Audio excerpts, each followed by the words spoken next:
Seja bem-vinda, seja bem-vindo, Livremente Podcast, mais um programa agora, hoje com Eduardo Martins ao meu lado. Eu sou o Lucas, vocês me conhecem talvez. Também PG tá aqui nas câmeras e nos áudios, nos auxiliando. Tudo certo, PG? Olha. E hoje a gente tem uma convidada também especial, Ciele Espíndola, que é presidente do PSOL de Palhoça. Ela é feminista, ativista pelas causas LGBT, né? Muito prazer. Tudo bem? Tudo, galera. Só queria dizer que é muito legal estar aqui nesse espaço. Quero parabenizar vocês pela criação do podcast. Eu acho que é muito importante dar voz, né, para as várias visões de mundo, ainda mais numa conjuntura que a gente vive no Brasil totalmente caótica. É sempre importante ouvir os dois lados, desde que exclua os extremistas, né? Essa é uma questão também bem importante, né? Porque a gente traz você que tem teu pensamento, mas tem gente que tem um pensamento totalmente diferente e extremo. E essas extremidades, elas são perigosas, né? Como tu se vê no meio disso? Cara, é muito complicado quando a gente lida com extremismo, né? Principalmente quando a gente está na conjuntura de um país onde tem um neonazista no governo, entendeu? Que é o Bolsonaro, o cara totalmente genocida, contribuiu com as milhares de mortes que teve por Covid por pura negligência. E a gente já via isso no discurso que ele apresentava antes mesmo da eleição, né? O cara não foi em nenhum debate, ele já vinha com aquele discurso totalmente racista, machista, LGBTfóbico, contra as minorias. Então, é desse tipo de extremismo que eu falo. Sim. As pessoas, o preconceito, né? Como é que eu posso dizer? A exclusão da existência do outro. Quando tu desconhece a existência de uma pessoa, tu é extremista. Uhum. E a gente vê isso no decorrer da história, né? Hitler, por exemplo. Entendo. A gente vê muito esse tipo de movimento, assim, uma visão um pouco distorcida, né? Que as pessoas passam. Tu já foi considerada uma pessoa extremista por outras pessoas? Na visão de alguns, tem uma história até muito engraçada sobre isso, né? Na visão de alguns, eu já fui considerada uma pessoa extremista por combater certos tipos de comportamento nos rolês alternativos de Florianópolis. Isso, cara, a gente nunca tem noção de tempo. Tipo, 10 anos atrás foi isso. E era muito difícil a convivência, assim, nesse tipo de rolê, né? Eu comecei a minha militância denunciando atitudes machistas que eu via na cena metal de Florianópolis. Então, eu denunciava mesmo. O meu passado é meio obscuro, assim. Eu já até parti para agressões físicas, assim, naquela época. Mas quem é adolescente nunca fez besteira, né? Eu atirei a primeira pedra. Mas você se considera uma pessoa, digamos, mais amena, até para tentar conversar com essas pessoas, porque o objetivo é tentar, de alguma forma, fazer com que elas entendam a tua causa e para que ela possa pensar diferente. Tu se considera como agora uma pessoa amena? Antes era mais, digamos ali, mais fervorosa e tal. Sim, a ponto de partir para uma agressão física, realmente era fogo da adolescência, mas hoje em dia eu até consigo ter uma conversa razoável, por exemplo, com uma pessoa que seja libertária, né, de outra ideologia. Inclusive, eu tenho amigos que são libertários, né? Eu converso com eles de boa, assim. Mas quando se trata de extremismo no sentido de fascismo e nazismo, a gente não abre diálogo. Como é que... Tem uma frase que eu gosto muito, que eu vejo assim na internet, né? Que o movimento negro usa bastante, que é fogo nos racistas. E eu sou da mesma opinião. Com nazista, com racista, machista, não tem diálogo. A gente tem que escutar ideias diferentes, mas tem certas ideias que não dá pra escutar, né? Não tem condição. É impossível. É impossível. E esses neofascistas que a gente pode dizer que estão de uma forma dentro da sociedade, só que disfarçado, né? Como que fica? Porque tem gente que, né, você vê que e tem pessoas que tá ali disfarçada, né? Então, como dialogar com essas pessoas também? Como dialogar? Você tem algum plano diferente, assim, de conversar com eles ou também não Cara, tem jeito? assim, ó, é como eu te disse, eu não tenho eu nunca dialoguei, por exemplo, com uma pessoa declarada nazista. Nunca aconteceu isso. Eu nunca vi uma pessoa autodeclarada nazista na minha frente, por exemplo. Nunca aconteceu isso. Então eu não saberia te responder se eu conseguiria conversar com uma pessoa dessa. Até porque ela nem conversaria comigo, ela estaria me enchendo de porrada. Sim. Porque geralmente essas pessoas, elas andam em grupos. Cara, Santa Catarina, ela é um dos estados que mais baixou conteúdo nazista do Brasil. Esses dias não, né? Faz um tempinho eu tinha lido uma reportagem, acho que era uma professora que estava cursando doutorado, não lembro agora. Não sei se era da USP também. Eu sou péssima com memória, cara. É terrível. E ela estava fazendo um estudo nessa área. E Santa Catarina realmente é um dos estados que mais baixa conteúdo nazista na internet. Na Deep Web, principalmente. E essas pessoas, elas não vão se apresentar, tipo, olha só, eu sou nazista, o que tu vai fazer? Geralmente eles estão escondidos no bueiro. Exato. Normalmente sim. Se bem que a gente já viu casos aqui acho que foi até ali em Forquilinhas, né? De pessoas com bandeira do nazismo. Então, às vezes até espanta, mas a gente vê também pessoas que se declaram mesmo nazistas, aquele né? professor que tinha a suástica na piscina também. Uhum.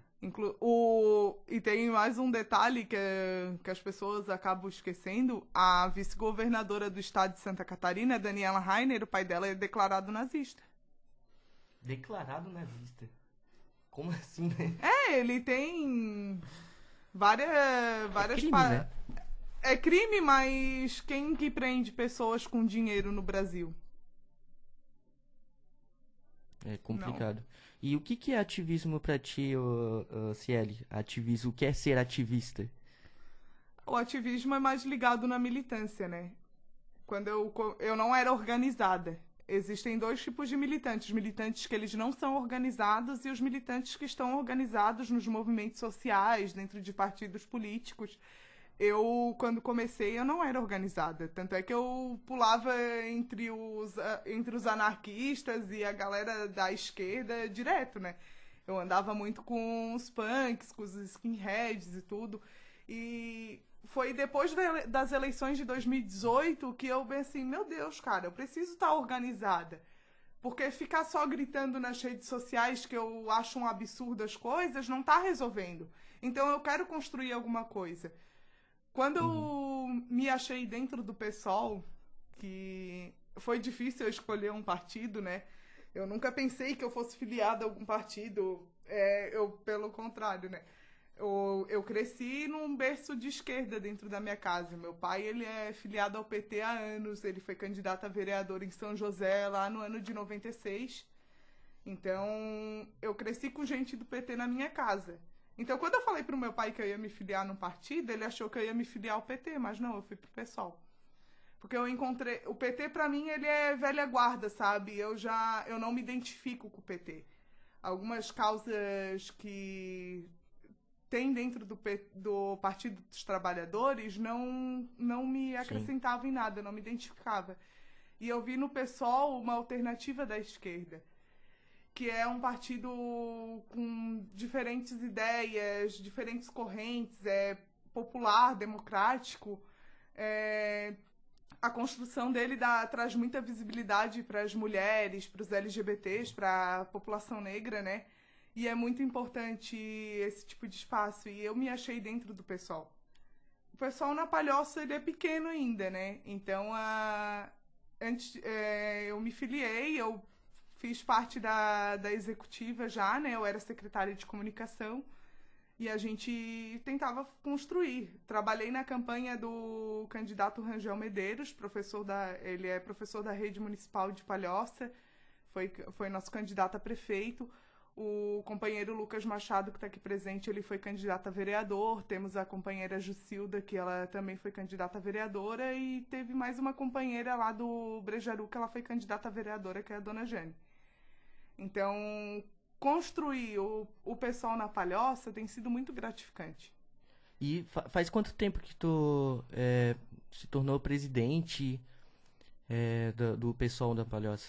Foi esse ano. Foi esse ano rolou o 7º Congresso do PSOL, né? Eu sou da corrente da Primavera Socialista dentro do PSOL. E o Congresso funciona, tu joga teses, né? Tipo, e os filiados votam. Então, quem ganhou... Nós ganhamos na Palhoça, foi assim que eu acabei me tornando presidente, a primeira presidente mulher e LGBT do pessoal de Palhoça. E a minha corrente, junto com o pessoal popular, ganhou o Congresso do PSOL a nível nacional. Entendi. Mas, pelo que tu falou, então, não era forte o PSOL na Palhoça, Está em processo agora... de construção. As eleições de 2020 trouxe bastante visibilidade, né? Tinha gente que não sabia que tinha PSOL na Palhoça. Então, quando nós lançamos uma chapa para prefeito, as pessoas começaram a ter mais visibilidade que tinham PSOL na Palhoça. Então, gente da esquerda que não vota mais no PT nem amarrado, viu na gente uma alternativa na esquerda no município de Palhoça. Tanto é que o nosso candidato ele recebeu 2.000 e poucos votos. Olha. Eu não sei de cabeça. Como eu falei, eu sou péssima para me recordar de corrige número. qualquer coisa. E tu tem pretensão de se candidatar? Eu tinha. No ano de 2020 eu ia ser candidata a vereadora, só que a minha condição como professora CT do estado de Santa Catarina impedia. Os mecanismos que existem na lei para candidaturas, né, dificultam muito da classe trabalhadora colocar um representante para ser candidato. Por exemplo, eu teria que me demitir para poder sair candidata e eu ia ficar sem salário. Aí, como é que eu ia se manter as minhas contas? Eu tenho um filho, como é que eu ia dar conta e sair candidata?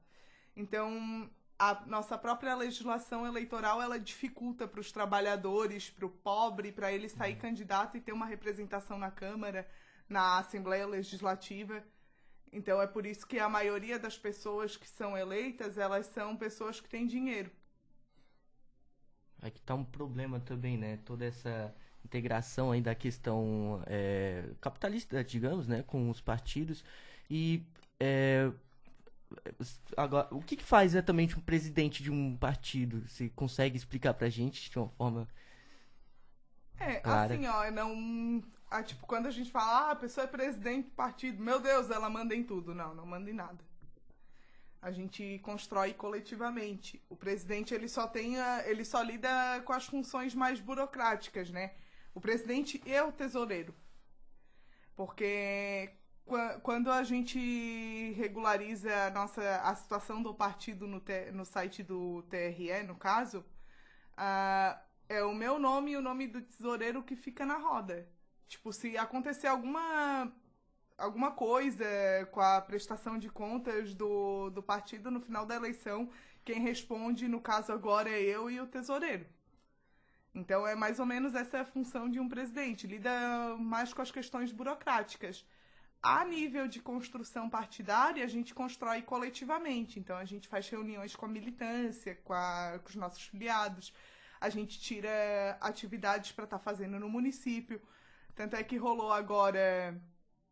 No dia 2 de outubro, rolou as manifestações do Fora Bolsonaro a nível nacional e fizeram uma movimentação lá na Palhoça também. A gente tem a Frente Fora Bolsonaro de Palhoça, eu participo, eu ajudo a organizar. Eu só não consegui ir no ato porque eu estava com atestado de isolamento. Explicado. Mas eu tô sempre ali no meio, no movimento e tudo. Eu faço o que eu posso, assim, né? Quando eu decidi me organizar politicamente, eu fiquei pensando, se eu quero ajudar a mudar o mundo, meu país, eu vou começar pela cidade onde eu moro. Então, foi ali que eu vi a alternativa de estar construindo o pessoal em Palhoça para ele crescer e, quem sabe, a gente consiga ocupar a cadeira na Câmara de Vereadores e até ganhar a prefeitura. Sim, é bem interessante o que você falou, porque o município que é próximo ali à capital, a gente até falou isso com o André Gesser, né? Ele acaba não tendo muito engajamento da população, porque O pessoal acaba que esquece que aquele município era importante, embora Palhoça é gigante, né? Ela é muito grande mesmo. E o pessoal acaba esquecendo. O pessoal é engajado, tem gente, pelo menos se interessando em engajar, tá ali junto contigo, por Palhoça mesmo, pelo município. Olha, agora surgiu o coletivo Unidade nas Lutas, que ele começou por causa de uma situação causada pela empresa de transporte público, que é a Jotur. A Jotur é um caos na vida do palhocense há anos. Só que com a pandemia piorou muito mais. Eles demitiram os trabalhadores, né? Então tem gente que está aí na justiça para a Jotur pagar os direitos deles. Eles reduziram linhas de ônibus e aí agora veio o decreto estadual e voltou às aulas presencial, né? E isso está prejudicando muitos alunos da rede pública de ensino. Por exemplo, tem o Maria Tereza, que é um colégio grande ali na Ponte de Imaruim, e tem aluno que é do Maria, que ela mora na Guarda do Cubatão, não consegue chegar a tempo na aula por causa do horário de ônibus. Então, o coletivo Unidade nas Lutas, ele foi uma iniciativa da professora Beth, que ela é do PSTU, e começou a englobar gente. Então, tem gente do PT, tem nós do PSOL ali, construindo junto. Estamos fazendo um trabalho bem ativo ali na Palhoça, né? A gente fez uma manifestação na frente da prefeitura, cobrando do prefeito Eduardo Fressia para que ele tomasse uma atitude, conversasse com a Jotur para colocar mais linhas, ou que acabe com essa empresa de uma vez no município da Palhoça, porque o palhocense não aguenta mais a Jotur. A gente paga caro na passagem, ônibus quebrando. Tem até um vídeo que viralizou o país inteiro, que foi o Jotur rachando no meio, assim. Isso foi. A sorte é que não tinha ninguém ali no meio pra machucar, né? E acabou virando uma piada, velho. Assim, ó, páginas como Floripa Mil Grau acabaram transformando essa tragédia que acontece na vida do palhocense em piada. Quem mora em Palhoça, ou pelo menos São José, onde passa a linha Jotur, sabe, sofre, né, ali com a qualidade do transporte, porque não tem gente mais em cima ali brigando, o pessoal da empresa não olha pra isso, porque é nacional já a piada, digamos, né? Sim.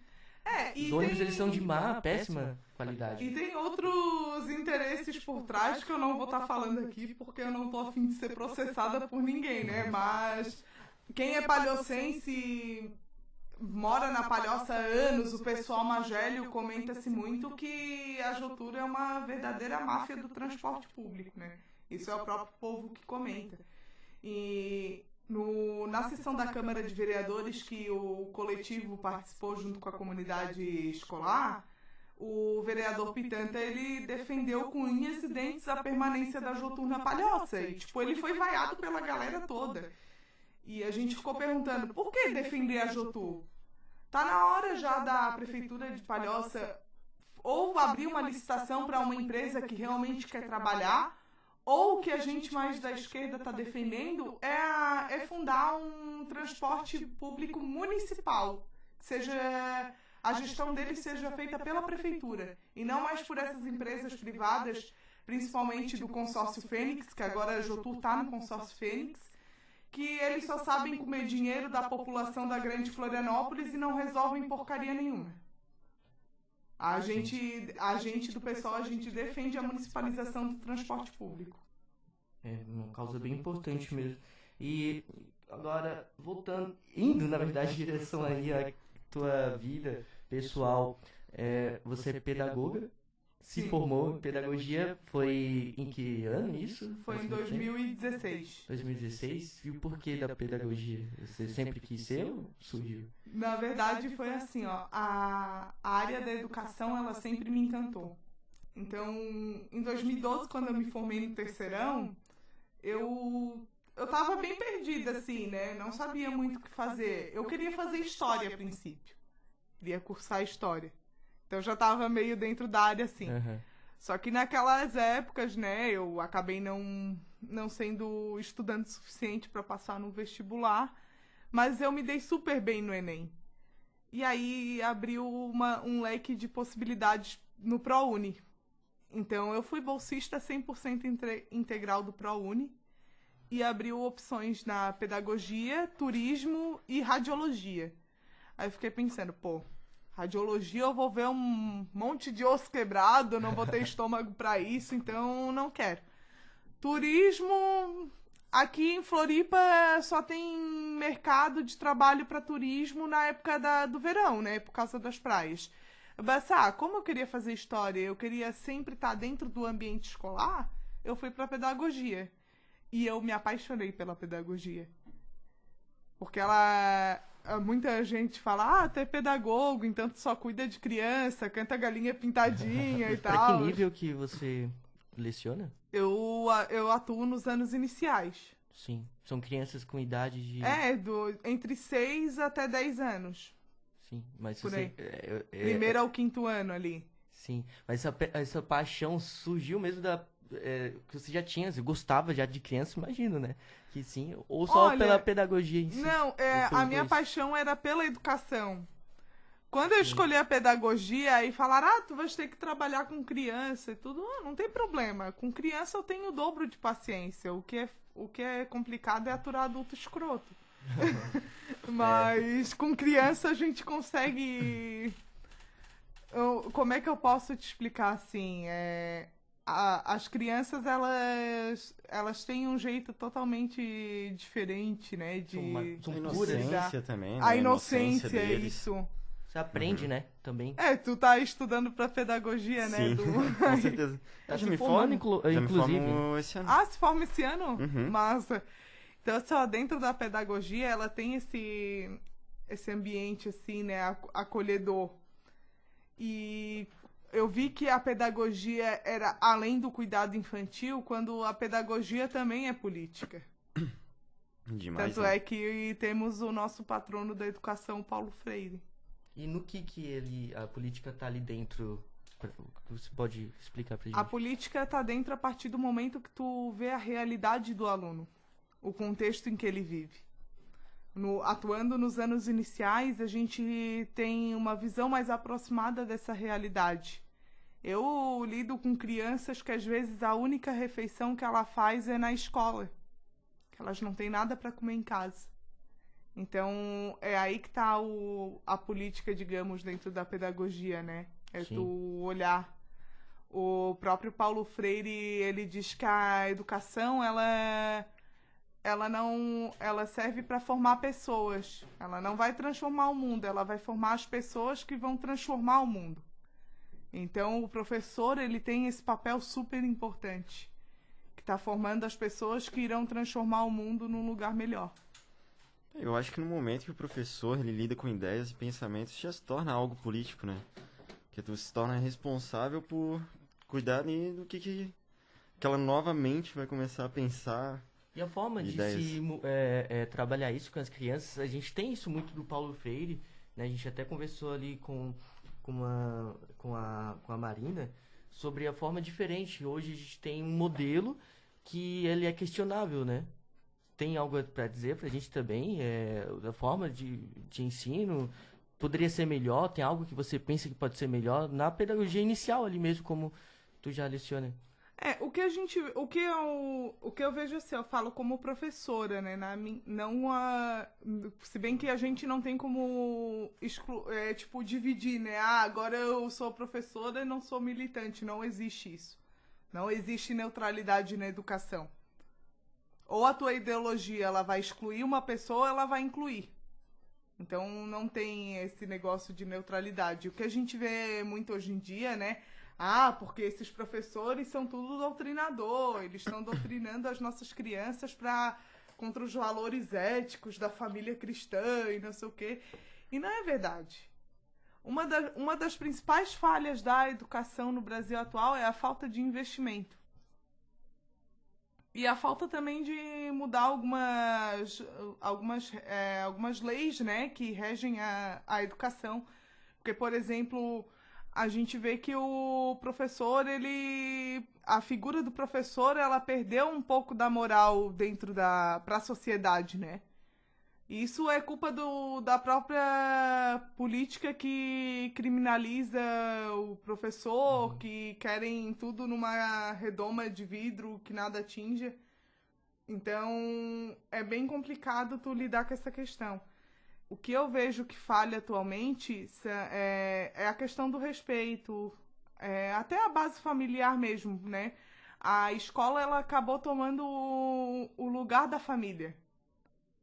E por vários motivos, por várias causas sociais que a gente vê no Brasil afora, famílias desestruturadas, às vezes crianças em situação de violência, de extrema pobreza também. E qual é a criança que vai se alfabetizar com fome? Sim. Então a questão da educação, ela vai além do aprender a ler, a escrever, a fazer as operações matemáticas. Sim. Ela vai para a questão social. Tá totalmente interligado com política. Isso é política, né? Você tá dentro ali de todos os problemas que refletem ali, que são da sociedade, e você vê uma criança que tem uma condição menor, né? financeira. É bem doido isso mesmo. E sobre o novo ensino médio, você viu a respeito agora que parece que vai começar próximo ano. O que você tem a dizer? Nós tivemos uma formação agora, né? Apesar de eu ser pedagoga, a gente precisa estar Claro. integrado nessa questão do novo ensino médio. Cara, na minha singela opinião, como educadora, o novo ensino médio, ele é um afunilamento, sabe? Da capacidade do aluno de refletir sobre o mundo à sua volta. Uhum. Então, tem uma disciplina chamada Projeto de Vida, que ela é totalmente fechada para a questão da meritocracia, do próprio capitalismo, né? Das relações trabalhistas dentro do capitalismo.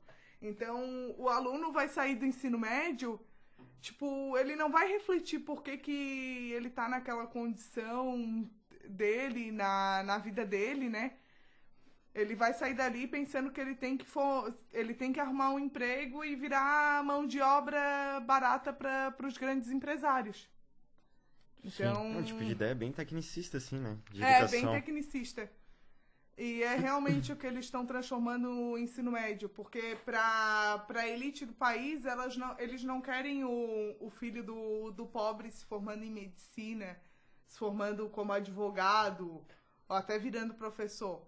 Eles querem mão de obra barata para trabalhar nas obras, não que isso seja errado. Mas tem um filme muito interessante, que é o Que Horas Ela Volta. Tem a Regina Casé como protagonista, né? Uhum. E ali mostrou exatamente o X da questão. A partir do momento que a filha da empregada, que veio lá do Nordeste, ela passou numa faculdade e o filho da patroa dela não, ali já deu a quebra. Opa, na cabeça da elite, o filho da empregada tem que ser empregado do meu filho e não trabalhar na mesma profissão que ele. Isso é uma realidade do nosso país. Daqui a pouco estão jogando pro ensino técnico, né? Assim. Simplesmente só ser mão de obra mesmo. Sabe Não é nada mais. aquele curta do Charlie Chaplin, que todo aluno do ensino médio viu esse filme, curta né? nas aulas de sociologia ou de história? Que é ele apertando os parafusos lá na máquina. Revolução Industrial, né? Isso Acho que é mesmo. alguma coisa assim, né? É exatamente nisso que a elite quer transformar a educação. Sempre quis, né? Sempre Eu acho que quis. sempre quis, né? Sempre Tirar o teve. debate crítico, né, das pessoas, da sociedade, de alguma forma. Isso é perigoso demais. Sim. Não querem que questionem, né? É. A população questiona, não é É. interessante. Questionar a população, os políticos, né? Ou questionar Sim. mesmo suas condições não é interessante para quem tem outros interesses. Não é mesmo? Não é só questionar em tudo, né? A gente, quando tá no quinto ano, por exemplo, do ensino fundamental, os pedagogos, eles estudam um pouco de cada matéria para poder preparar essa criança para o sexto ano. São 9 professores diferentes. Então, a gente começa a trabalhar questões, assim, que acabam sendo um pouco polêmicas, né? Que aí a gente pode até ter risco de ser acusado de doutrinação. Mas dentro dos livros didáticos, eles trazem questões da realidade, desigualdade social e tudo.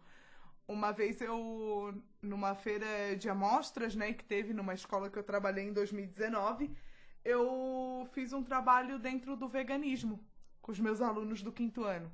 E eles adoraram. É uma coisa diferente, né? E em momento nenhum eu fui questionada por pai de aluno nenhum.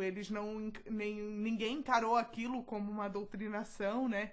Foi um assunto bem abordado. A gente trabalhou sobre as empresas que fazem testes em animais, a farra do boi, que é muito comum aqui em Santa Catarina.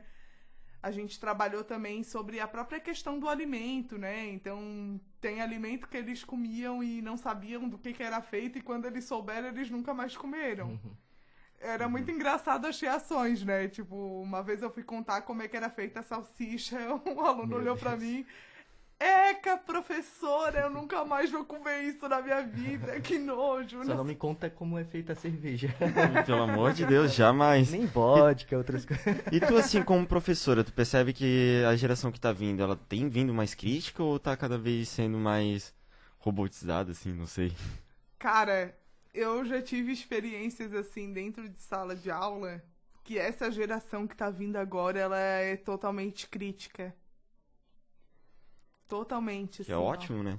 O que Eu é acho que a ótimo. internet tem aberto um pouco, tem seus pontos negativos, tudo, mas tem muita questão positiva, assim, de que traz, eu acho que uma criticidade maior para as pessoas, né?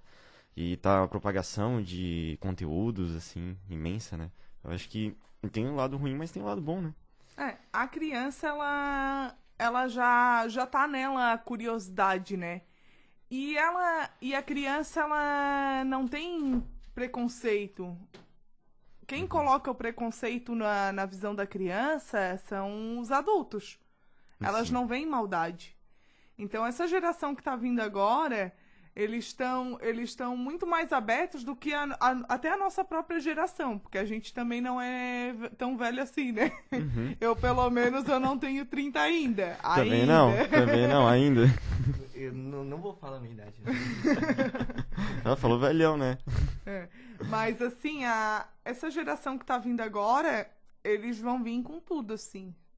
Totalmente libertos das amarras do preconceito, da visão preconceituosa, né? Teve uma reportagem, não lembro se era reportagem, era uma postagem que eu vi no Facebook, que era lá dos Estados Unidos. Era 2 menininhos, um era negro e o outro era branco. E aí o menininho branco falou, eu quero ir igual o meu amigo porque a gente é irmão gêmeo. E quando botaram os 2 meninos lado a lado, na cabeça daquele menino, só por eles estarem de roupa igual, eles já eram irmãos gêmeos. Então, tu vê Bem puro, né? a pureza da criança. Uhum. E a mesma... aí tu vê várias postagens, assim, a internet abriu esse leque, tu vê vários depoimentos bacanas, assim, das pessoas, explicando sobre casais homossexuais para uma criança, né? Era um relato de uma pessoa, ela estava contando pra sobrinha dela que ela ia se casar com uma mulher. E aí a menina, no final da explicação, a menina perguntou pra ela se ia ter docinho na festa do casamento. Então tu vê aí a pureza da criança, ela não enxerga com maus olhos, né? Preconceito é coisa de velho, né? Preconceito é coisa de velho, pô. E a internet, o que você diz sobre a internet na vida dessas crianças? Porque ao mesmo tempo que é um local que você tem acesso a informação boa, tem a ruim, né? Isso tu vê como ruim em que sentido? Até mesmo os jogos, né? Tem uma criançada aí jogando pra caramba. Jogo que eu nem sei o nome, nem sei pronunciar. Mas isso tinha na nossa época também, né? Porque... Mas o acesso aberto, não na nossa época muito. Acho que hoje tem mais, né? Ou não? Depende, porque assim, ó, se a gente pega... Na época que eu era criança, por exemplo, que... Sempre existiu aquela classificação de faixa etária nos programas e tudo, mas quando a gente queria assistir escondido, a gente assistia. E a mesma coisa na internet. É que não é questão de controle, é que cabe aos pais explicarem pros filhos que certas coisas não são adequadas para ele ver, porque pode interferir na capacidade dele, pode afetar ele psicologicamente, e uma série de fatores que agravam, né? Eu, por exemplo, esses dias eu fiquei um pouco assustada que agora tá essa série aí, o Round 6, Uhum. que viralizou e tudo. E tem aluno meu do 2º ano do Fundamental assistindo essa série. Olha. Então, Tem quando eu cenas de cheguei... violência, Sim, tudo, né? Sangue, morte. muito explícito, assim. E quando eu cheguei na sala, depois do recreio, eles estavam brincando de batatinha frita 1, 2, 3. Mas na cena da série mesmo. Sim, E aquilo é preocupante. sim. Então, olha só, por mais que com esse acesso da internet ele é benéfico, ele traz uma série de consequências negativas. Teve vários exemplos disso. Aquela Momo que estava aparecendo Sim. no YouTube Kids, por exemplo. As pessoas ruins, porque no mundo existe gente ruim. Aham. Eles invadem esses conteúdos infantis para estar colocando coisa na cabeça das crianças.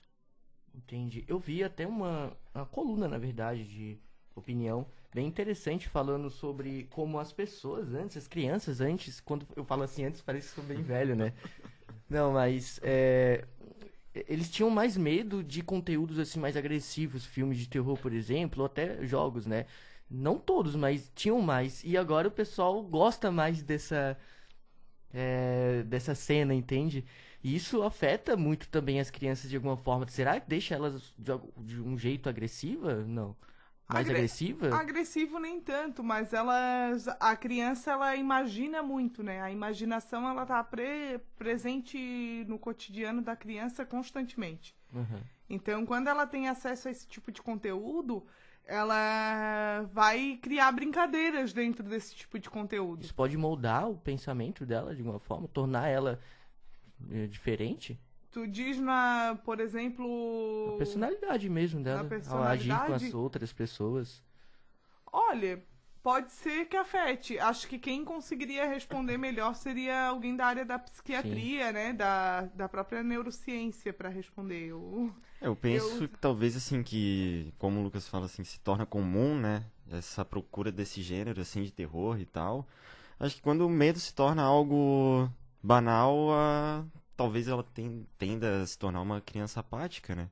Que ela não vai ter tanto medo das coisas por se tornar algo comum pra ela, né? Talvez. Mas realmente eu também percebo assim que se torna cada vez mais comum os jovens de hoje procurarem por esse tipo de gênero. De terror, gore. Aham, Sim. exatamente. Umas coisas bem Umas coisas pesadas. assim bem pesadas mesmo. Pesado. Porque eu lembro que eu tinha medo pra caramba de assistir Linha Direta. O pessoal- Pô, era cabuloso, cara. Quem tem nossa idade sabe, né? Quem tem nossa idade sabe. Aí hoje o pessoal tá assistindo, sei lá, banheira de Nutella, né? Não tem nem pesadelo. Mas o que é... Tipo assim, eu não sou uma criança que cresceu nos anos 90. Eu era um bebê, inclusive, né? Eu nasci em 94, então... Mas o que era a TV aberta na década de 90? Banheira do gente? Gugu. Nossa! Sim. Tem aquele... Horrível. Aquele episódio da Gretchen dançando com o Van Damme e o cara ficou... como é que eu posso explicar? De barraca armada? Ficou com a barra... Motivado. Motivado. Ficou bem motivado, assim, com a dança da Gretchen e um monte de criança assistia. E a gente também via a Xuxa com o maiô cravado na bunda, apresentando o programa infantil. Então, o que era a década de 90 para as Realmente. crianças daquela Era um época, terror. né? E aí, como é que essas pessoas, hoje em dia, elas são tão fechadas no moralismo se elas cresceram nessa época? É isso que não dá pra entender, né? É uma baita hipocrisia, assim. Não, e elas cresceram com os Mamonas Assassinas no auge. Então, tu pega as letras dos Mamonas Assassinas e é uma putaria fodida. Com certeza. E aí essa... E aí agora tu vê esse adulto que cresceu na década de 90, muitos até são bolsonaristas. Vai entender. Uhum. Não dá pra entender mesmo? E o politicamente correto, isso tem a ver? Tá mais difícil falar coisas hoje. É claro, tem toda a responsabilidade, né, do que o que vai ser dito, que vai ser consumido e até compartilhado. Mas o politicamente correto, antes, por que antes não tinha toda essa indagação? Tu diz em qual sentido? Anteriormente não tinha essa indagação, por exemplo, ter uma mulher seminua na televisão, as pessoas não viam, digamos, maldade, e se tiver hoje, tem mais gente que vai questionar sobre, digamos que é o politicamente correto. O que você tem a dizer sobre? Olha, é uma questão mais complicada, assim, né? Porque o que é o politicamente correto pra mim não é a mesma coisa pra outra pessoa. Então, hoje em dia, as pessoas elas estão mais reflexivas com certas coisas, né? Sim. Do que seria adequado, por exemplo, mostrar numa TV aberta que num domingo, por exemplo, de família, que a família tá em casa, a criançada tá assistindo. Então, hoje em dia tem essa sensibilidade no olhar, né? Do que passar. Mas em relação a outras coisas, por exemplo, que aí muitos chamam hoje de mimimi, né? O comentarista... Comentarista não, né? Esses dias teve um humorista que ele foi processado pela dançarina da Anitta, a Carla. Não lembro o nome dela, mas acho que é Carla. Ele foi processado por gordofobia. Porque ele fez uma piada usando a foto dela de cunho gordofóbico. E ela processou ele. Sim. Então, a partir do momento que a tua piada ela magoa uma pessoa, ela fere a existência de um ser, ela não é uma piada. E a gente tem que combater esse tipo de comportamento. Essa é a minha visão. Sim. E tem a questão do moralismo, né? A política, ela tá muito integrada agora com a religião, o cristianismo. O cristianismo, no caso do nosso aqui, né, no Brasil. Entrou muito, não tinha isso antes? A verdade é que sempre existiu a bancada evangélica, né? E se a gente pega dados do IBGE, por exemplo, o número da população evangélica ele triplicou no Brasil.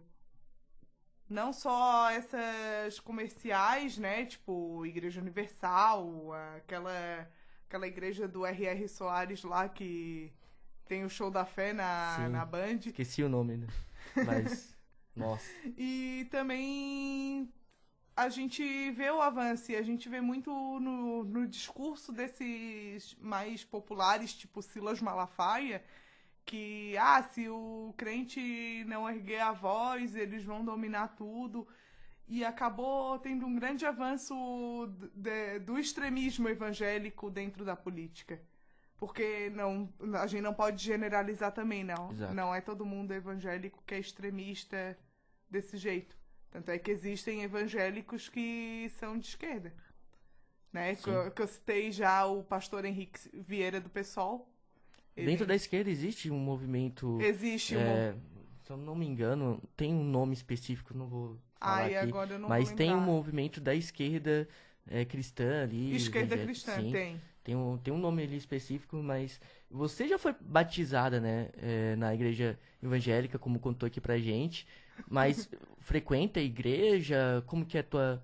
Não, quando eu contei, né, eu tinha 16 anos quando eu me converti, assim, né, e eu fui batizada em águas na Assembleia de Deus. Então, tipo, nada a ver comigo hoje em dia, né, mas naquele momento pra mim foi fundamental. Eu acho que as pessoas, elas procuram aquilo onde elas se sentem bem. Foi você mesmo que decidiu, não teve nenhuma influência? Não fui influenciada, eu comecei a conversar com pessoas, né, e tudo, e eu pensei, eu quero esse caminho pra mim agora, no momento, acho que isso vai fazer bem pra mim. Então eu fiquei durante 2 anos dentro da igreja. E aí tu vê a diferença das igrejas comerciais para essas igrejas menores, assim, dentro das comunidades. Que é um pessoal muito humilde. São pessoas bondosas de coração mesmo. Tu vê ali que a fé delas, elas seguem realmente o que Jesus ensinava, pregava. Então, mas eu também vi algumas coisas assim fora do comum, sabe? Que na frente da igreja era uma coisa e por trás era totalmente outra. Sim. Isso te desanimou, então? Não só desanimou, mas também outras falas, né? Por exemplo, condenar o amor das pessoas, no sentido dos LGBTs, né? Isso pra mim foi me afastando, porque eu não acho que Deus condenaria o amor entre duas pessoas que não estão fazendo mal pra ninguém. Não é nesse Deus que eu creio e não é nesse Jesus que eu creio que eles pregam hoje em dia. Que é um Jesus vingativo. Porque Jesus vai te castigar se tu ficar fazendo tal coisa. Deus é amor. E tá na própria Bíblia. E não só nesse sentido, também até com a questão da violência como armas, né? Como bolsonaristas são a favor. Tem muita gente que dentro da igreja é a favor de coisas assim que Jesus não ia curtir, né? Com certeza, não. Sim, nossa, tipo, eu digo que se Jesus voltasse atualmente, ele seria crucificado pelos bolsonaristas e ainda ia ser chamado de comunista. Olha, Ia ser mandado pra Cuba, imagina. certeza. Com certeza. Cabelão, barbão. Mas, Claro que ia ser. Totalmente alternativo ali. Esse Jesus assim que a gente vê, cabeludo, barba, ele é Também. uma visão eurocêntrica, né? Exato. Porque, na verdade, Jesus, ele tem traços negros. Sim. Ou ele poderia ser até negro. A gente conhece o Jesus comercial, né? Bem comercial o mesmo. olho azul. Loiro, Mas de qualquer forma, cabelo hidratado ali, lisinho. O Thor. Tipo o Thor. Só que não tão forte, né? Assim. hipster, né? Hipster.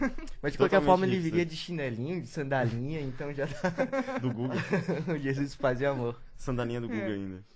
Mas assim, por que você acha que as pessoas da igreja não questionam isso? Por quê? Sendo que tem a Bíblia ali, é básico, Deus é amor. E por que tem tanto ódio? Cara, É a tua opinião, né, claro. é uma... Assim, ó, às vezes ele parece ser um pouco surreal, né? A gente vê, tipo... Eu já vi vídeos de cultos evangélicos, as pessoas fazendo arminha com a mão. Olha, Ou pregando bandido bom é bandido morto. Mas essas pessoas, elas esquecem que quando Jesus foi crucificado, ele perdoou aqueles que os crucificaram e perdoou os que estavam crucificados ao lado dele. Tanto é que tinha um ladrão que foi crucificado, que estava ao lado dele, e Jesus virou para ele e disse que ia encontrar com ele no paraíso. Que Deus tinha perdoado os pecados dele. sim. Então eu não entendo como é difícil compreender a cabeça dessas pessoas, sabe? Porque os ensinamentos de Jesus, eles trazem uma coisa tão bonita de amor ao próximo, de solidariedade, de tu dar as mãos para as pessoas. O pastor Henrique Vieira, ele fala que Jesus, ele era um cara revolucionário no tempo dele. Que ele Sim. lutava contra as desigualdades sociais, contra o sistema na época. Então é nesse Jesus que eu creio, não nesse Jesus comercial, como foi dito aqui, né? Exato. Esse Jesus que está sendo pregado aí pelos bolsonaristas, que vai vir para derrubar o pecado e um monte de absurdos que a gente escuta, né? E a maior barreira da causa LGBT, será que é o cristianismo no Brasil hoje? Você acha? Uma influência grande tem. Ou é só pura burrice mesmo das pessoas? O preconceito, né, no caso. Preconceito, né?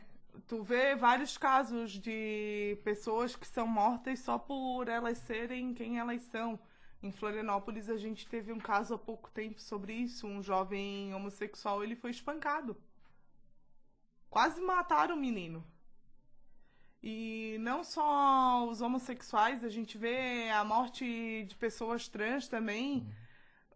A questão da prostituição também, a falta de oportunidade para as pessoas trans no mercado de trabalho, o preconceito que existe, a burocracia que é para uma pessoa trans mudar de nome, conseguir um tratamento adequado na rede pública de saúde. Então, são todos esses fatores que contribuem para dificultar e impõem barreiras para os direitos LGBTs. Lá na Palhoça, um dos pontos do nosso plano de governo era a criação de um conselho municipal LGBT, para essas pessoas também serem ouvidas, para serem atendidas também. Sim. E o feminismo dentro da igreja não existe? Tem muito preconceito também. Não, a questão, o feminismo é o quê? É a mulher ser respeitada por ela ser mulher. O feminismo é a luta pela igualdade de direitos. Então, há muita gente evangélica diz que o feminismo não combina com o cristianismo por causa dos versículos da Bíblia que falam sobre a mulher tem que ser submissa ao homem. Uhum. Mas existe uma interpretação muito equivocada sobre a submissão. Porque, na verdade, né, as pessoas, quando elas se convertem, né, elas se submetem à vontade de Deus, na visão cristã. Então, na Bíblia diz que o homem ele é o guia da casa, né, no caso o marido. Mas não diz que a mulher tem que baixar a cabeça e, tipo, dizer amém para tudo que o marido faz. E é aí que os homens evangélicos se aproveitam para explorar as mulheres. Então a gente vê muito caso de violência doméstica no meio evangélico, de esposas que apanham dos maridos e pastores acobertam dizendo que vão orar para Deus transformar o casamento e acaba não mudando e depois a gente vê mais um caso de feminicídio acontecendo. Então Sim. E tem vários casos, né? Cada vez aumenta, né, aumentam os números e tem ainda esperança disso reduzir. Você como uma feminista, né, você tá à frente disso de tentar mudar. Tem esperança ainda? Claro que você tem, né? A gente tem esperança sempre, né, de um futuro melhor para as mulheres, para as pessoas no geral. Sim. Porque não é só a mulher, o LGBT, o negro que está sofrendo, é a classe trabalhadora como um todo. Claro. Então, quando a gente fala assim, do ativismo, eu sou feminista, mas eu sou uma feminista marxista. Eu não vou passar pano, por exemplo, para uma mulher privilegiada, que seja pertencente à elite do país, entendeu? Uhum. O meu objetivo enquanto construção é a libertação da classe trabalhadora como um todo. E aí com isso vem a libertação da mulher, a libertação do LGBT, do negro. Sim. E como a esquerda conversa com a igreja mudou isso antes, porque o bolsonarismo trouxe bastante a questão religiosa, cristã, para dentro da política, né? E a esquerda mudou, tá tentando mudar? Como? A gente vê algumas tentativas de diálogo, né? Tanto é que tu até mencionou o movimento evangélico dentro da própria esquerda.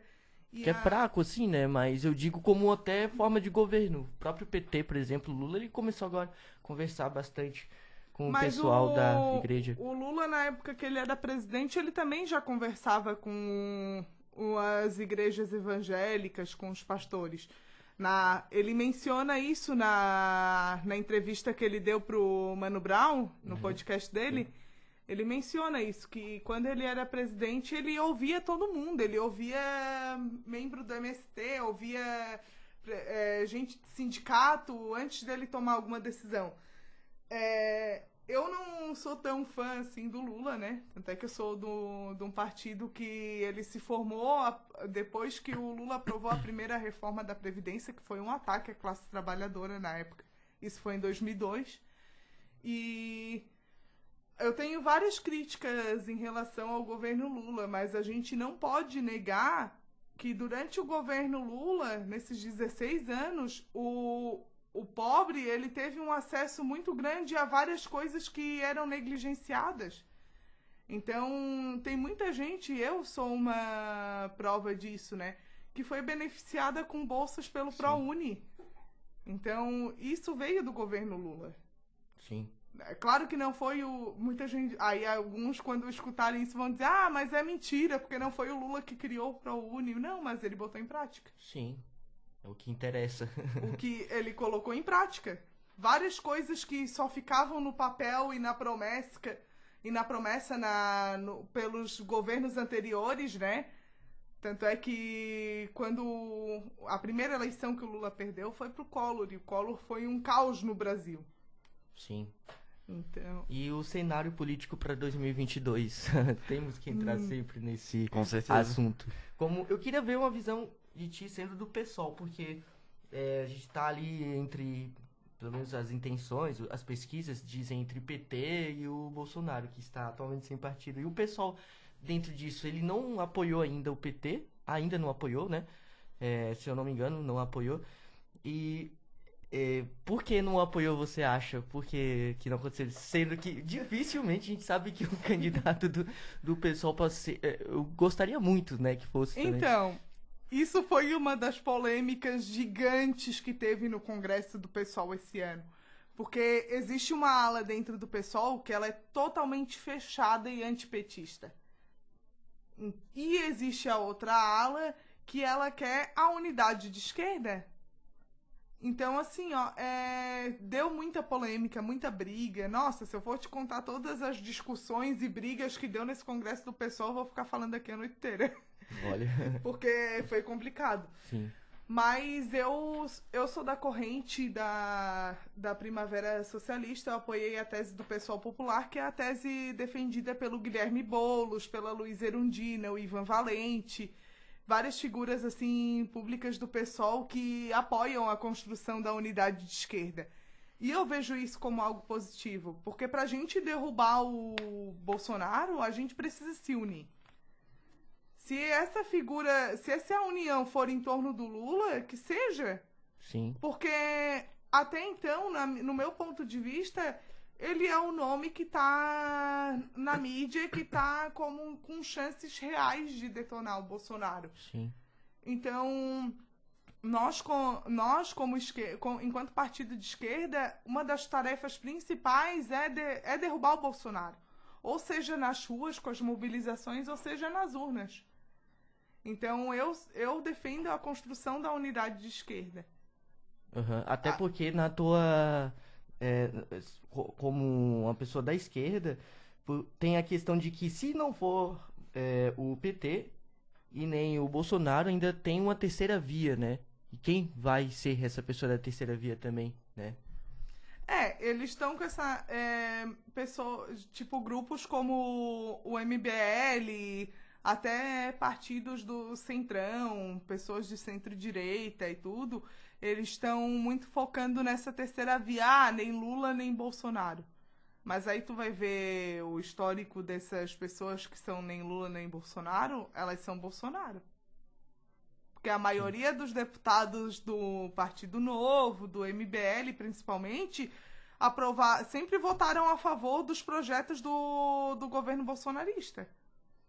Então essa terceira via para eles é só para eles bancarem os isentões agora. Eles não estão fazendo a autocrítica que eles deveriam sobre a principal ação deles de terem feito o Bolsonaro ser eleito. Sim. Porque em grande parte do Bolsonaro ter crescido tanto foi em culpa das manifestações de 2013 contra a presidente Dilma. Que cresceu aquele monstro do sem partido. Eu lembro que eu fui aqui eu nem era filiada no PSOL ainda. Eu lembro que eu fui na manifestação que teve, que fecharam as duas pontes, e tava a galera dos partidos de esquerda e começou todo um movimento, sem partido, aqui é Brasil e não sei o quê. E foi ali que começou a surgir o monstro, entendeu? O monstro do fascismo, do patriotismo. Uhum. Então, o moralismo, toda a questão da Lava Jato, toda aquela questão do político outsider, né, que chama, o cara que vem de fora, como o próprio Bolsonaro, que na verdade é um político, só que ele se vendeu como um cara de fora, um militar, né, um cara que ia mudar a política, trazer uma nova política, né. Mas, cara, ninguém sabia quem era o Bolsonaro. Ninguém. Embora ele tivesse ali muito tempo, né. Sim, ele era deputado federal há 32 anos. E nunca fez porcaria nenhuma. Porque as pessoas não sabiam quem ele era. Ele só fazia dormir nas sessões do plenário. Tanto é que tem várias piadas na internet sobre isso, né? Como é que um cara que foi deputado federal há 32 anos, botou todos os filhos na política, só falta esse 04 aí agora entrar na política mais também. Mais um número agora. Porque, olha... A partir de que ano que você começou a criar consciência política? Começar a entender as coisas? Eu adoro contar essa história, cara. Porque assim, ó, nessas manifestações de 2013, eu partilhava de uma ideologia... Meu Deus, dá até vergonha de falar isso, né? Mas eu vou falar. Eu era ANCAP. Anarcocapitalista. Olha a merda. Então, assim, ó, eu andava com algumas pessoas assim, E foi a primeira vez que eu ouvi falar do Olavo de Carvalho. Só que eu nunca li nenhum livro dele, graças ao Marx, né? Vamos dizer assim. Eu tinha umas visões totalmente equivocadas, assim. E eu fui me dar conta eu fui criar a minha consciência de classe, que eu não pertencia à elite, quando aprovaram o plano diretor de Florianópolis e eu fui na manifestação e a polícia desceu a porrada em todo mundo. Aí eu bem assim, meu Deus, que merda que eu tô defendendo? Desculpa a palavra. Mas eu fiquei pensando assim, cara, que merda que eu tô defendendo? Que porra é essa? Eu pensei assim comigo. Tem alguma coisa errada. E aí eu entrei na pedagogia e tudo, comecei a estudar mais a fundo. E dentro da pedagogia a gente tem a matéria que se chama Filosofia da Educação e Sociologia da Educação. E dentro da Sociologia da Educação a gente estuda os sociólogos. E acaba caindo o Karl Marx pra gente. Porque ele é um sociólogo.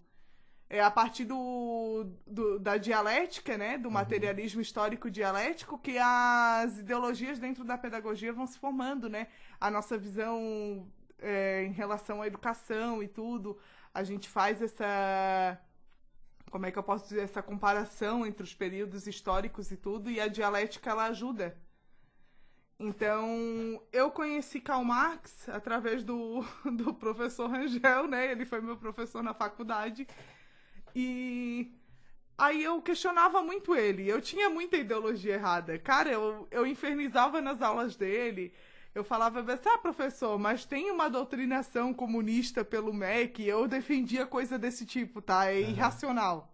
Totalmente irracional. E aí eu, assim, cara, e quem que é esse Marx pra estar falando coisa? Ele não sabe de nada. Ele é um velho, não sei o quê. Aí o professor disse pra mim, cara, tu quer refutar a ideologia do Marx? Ah, claro que eu quero, eu sou contra isso, não sei o quê, naquela época, né?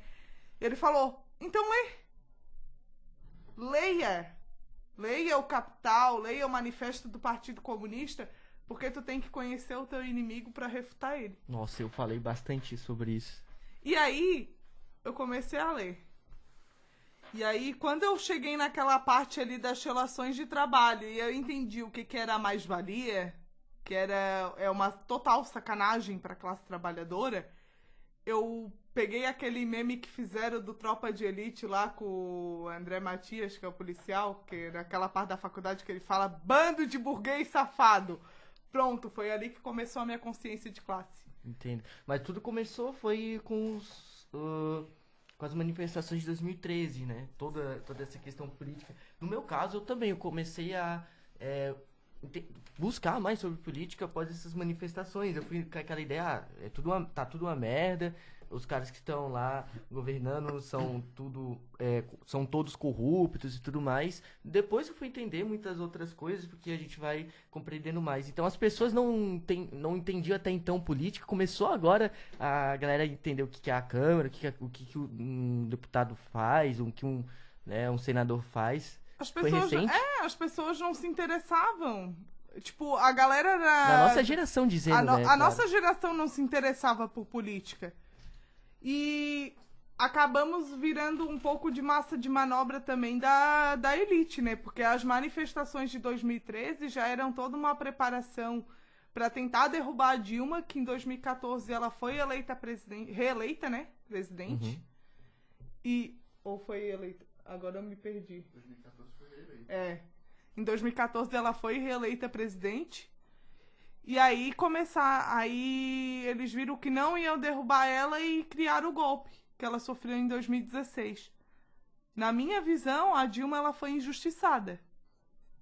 Ela foi a primeira presidente mulher eleita do país e ela foi derrubada por um golpe sórdido.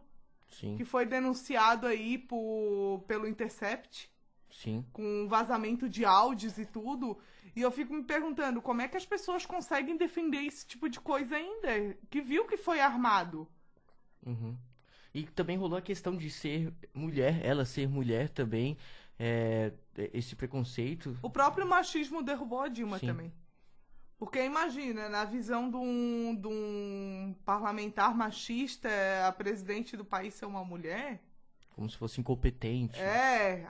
Mulher só sabe cuidar do cabelo, da unha, da maquiagem, não vai saber governar um país. Apesar que, na minha visão, a Dilma cometeu alguns erros, assim, durante o governo dela, bem graves, né? Mas nada que justificasse o golpe. Sim, claro. Nada. Então, o que aconteceu com ela foi fruto do machismo também. Sim, tá. Vamos pegar aqui a parte final, pra finaleira, só fazer umas perguntas abertas. Bom, Ciele, foi legal demais estar aqui com você, conversando, expondo tuas ideias pra gente entender mais e, quem sabe, criar, né, uma consciência política aí pro pessoal, né? E agora, queria saber de ti como pessoa, qual é o teu sonho? Depende, né? Tem vários.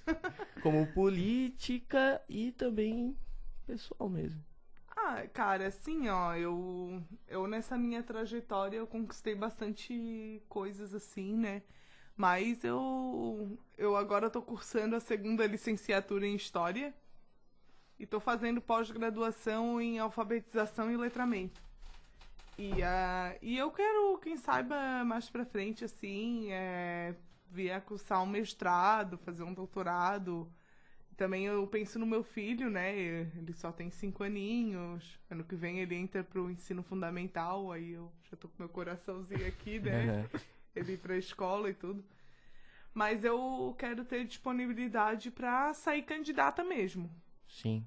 Ter condições de sair candidata, porque eu também quero ter uma voz ativa numa Câmara de Vereadores e quem sabe até na Assembleia Legislativa.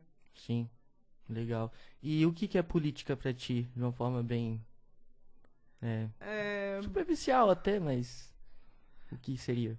Cara, tudo que a gente faz é política, tudo, desde o momento que a gente compra alguma coisa no mercado, isso já é política. Então, pra mim, ela tá mais voltada pra questão da organização, né? Da gente estar organizado e construindo alternativas, na minha visão, para que aconteça a ascensão da classe trabalhadora. Legal. Algo a colocar? Bom, não sei, eu acho que... Conversamos sobre tudo, quem sabe a gente tem uma parte 2, né? Se você aceitar. Quem sabe a gente não vai ser certeza. vereadora. Daí a gente vai estar aqui com a vereadora Ciele. Vereador Não, Ciele. na Quem próxima. sabe, né? Ou deputado estadual, né? Olha, Quem sabe. ó. Não A gente esqueça não da sabe. gente. Com Já certeza. vamos pegar aqui a agenda dela e já marcar. Já marcar um horáriozinho aí. Ciele, muito obrigado pela tua participação, foi muito relevante. Eu gostei bastante da nossa conversa, né? Eu aprendi muita coisa aqui. E eu desejo a você sucesso na tua carreira pessoal, política, profissional e só coisas boas e que a gente possa, né, sempre evoluir como humano, né, pertencente a um grupo, né, da sociedade. Obrigado. Fazer a diferença, né? Né? Eu que agradeço ter sido convidada por vocês aqui para estar conversando. Como eu já disse lá no começo, né, eu achei a iniciativa muito importante, né, a gente ouvir as várias visões de mundo e ter esse diálogo mais aberto, né, a cabeça mais aberta para estar discutindo ideias. Muito Bacana. obrigada. É isso Nós aí. agradecemos. Bom, é isso, pessoal. Ficamos por aqui. Sigam a gente nos nossos arrobas, As plataformas, YouTube, Twitter, Instagram. as principais plataformas Com digitais. certeza. Tchau, pessoal. Obrigado. E até a próxima. Yeah.